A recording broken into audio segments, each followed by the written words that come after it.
Welcome to the Wanderlust Travel podcast, and thanks for tuning in. This episode will be discussing why students study abroad, how to work through the process of choosing a university, getting through the paperwork, and flying out with everything in tow. Many students have the desire to study abroad, but don't know the many advantages of international travel. It is a common myth that study abroad is expensive. Programs are affordable, and many cost the same amount as a semester at your home university. The only extra costs are money for flights, food, and other personal expenses. Studying abroad also teaches you real-world and problem-solving skills. Once you've lived out of a suitcase for several months and navigated new airports, you have an array of applicable life experience. Thirdly, study abroad changes you.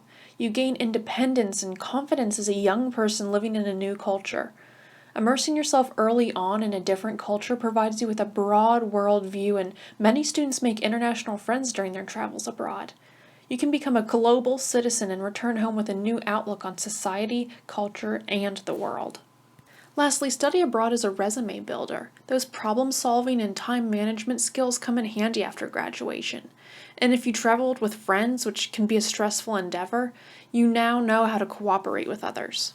Another issue with studying abroad is knowing when and where to start the process of applying. There are direct programs and exchange programs. You can study abroad through direct programs, which are easier to get in and you're guaranteed a place for study. There's also a program called the International Student Exchange Program, or ISEP for short. This exchange program requires students to apply to up to 10 universities.